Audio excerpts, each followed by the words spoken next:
In this video, I'm going to talk about this Acura Integra and the mods that have been done to it.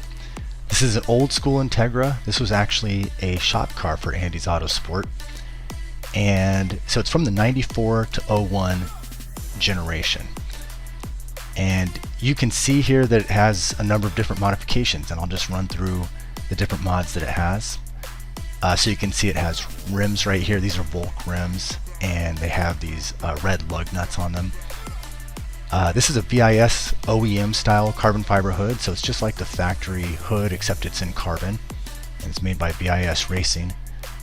We have some hood pins on the hood, you can see right there, and these are some projector headlights, so they're aftermarket projector headlights, and these parts are all available at Andy's Auto Sport. Right here you can see this is actually a tow hook. This is a gold tow hook. This is by NRG Racing. And you can see that there's a Wings West body kit on here.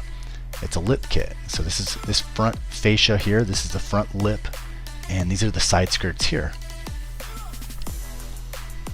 And these pictures were taken at our facility at the time in Morgan Hill, California.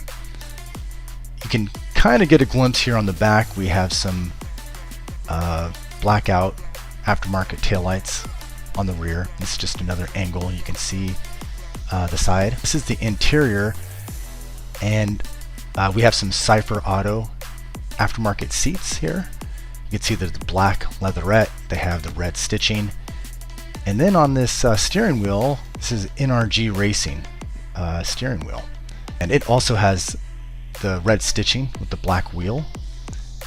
And you can't quite make it out here, but it does have a quick release on it, also by NRG.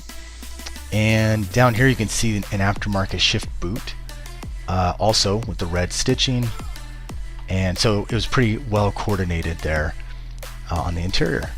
So those are some of the mods that we made to that Acura Integra. If you have any questions about this car, or any questions in general about ways you can modify your vehicle, you can contact us anytime. Our email address is info@andysautosport.com.